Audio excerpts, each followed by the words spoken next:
Give me that mattock and the wrenching iron. Hold, take this letter. Early in the morning, see thou deliver it to my lord and father. Give me the light.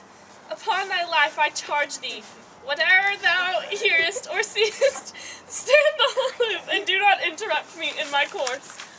Why I descend into this bed of death is partly to behold my lady's face, but chiefly to take thence from her dead finger a precious ring, a ring that I must use in dear employment. Therefore, hence, begone. But if thou jealous dost return to pry in what I farther shall intend to do, by heaven I will tear thee joint by joint and strew this hungry churchyard with thy limbs. The time and my intents are savage wild, more fierce and more exorable far than empty tigers of the roaring sea. I will be gone, sir, and not trouble you. So thou shalt show me friendship. Take thou that.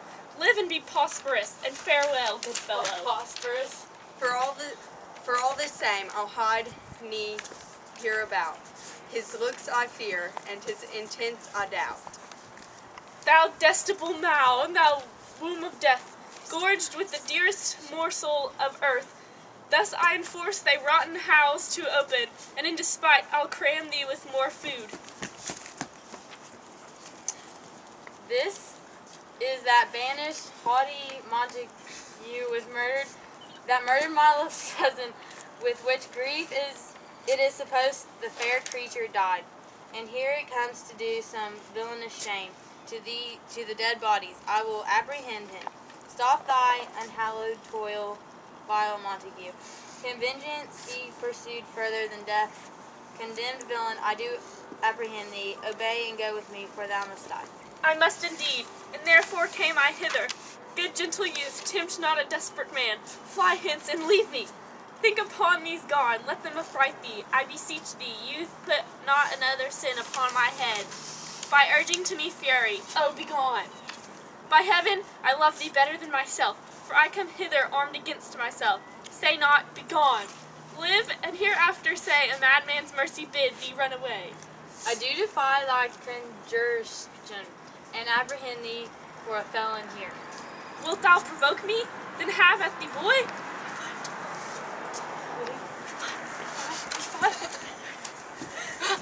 Oh, Lord!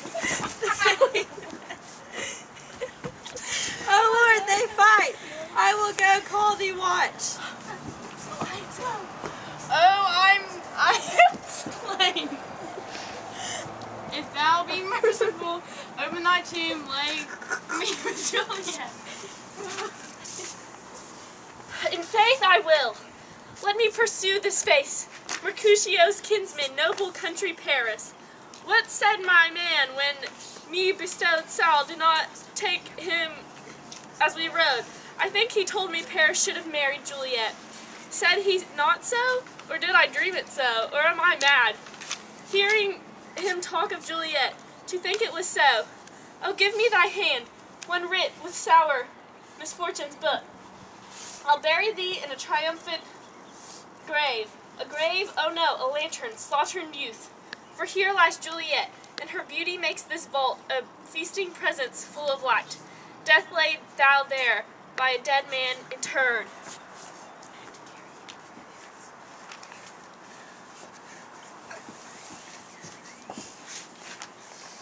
How oft when men are at the point of death, a lightning before death, oh how may I call this lightning? Oh my love, my wife, death that hath sucked the honey of thy breath, hath had no power yet upon thy beauty. Thou art not conquered. Beauty's eyesight yet in crimson in thy lips and thy cheeks, and death's pale flag is not advanced there. Tybalt liest thou there in thy bloody sheet. Oh, what more favor can I do thee than with that cut thy youth in twain, to sunder his that was thine enemy? Forgive me, cousin, ah, dear Juliet. Why art thou yet so fair? Shall I believe that an unsubstantial death is amorous, and that the lean abhorred monster keeps thee here in thy dark to be his paramour? For fear that I will stay with thee, and never from his palace of dim night depart again. Here I will remain, with worms that are thy chambermaids. Oh, here will I set upon my everlasting rest, and shake thy yoke of be as stars from this world-wearied flesh. Eyes, look at your last.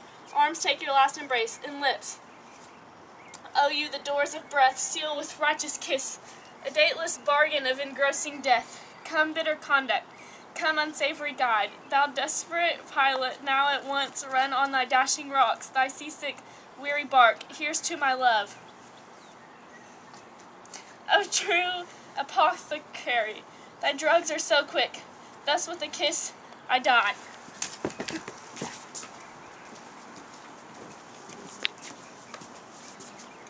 St. Francis be my speed. How oft tonight?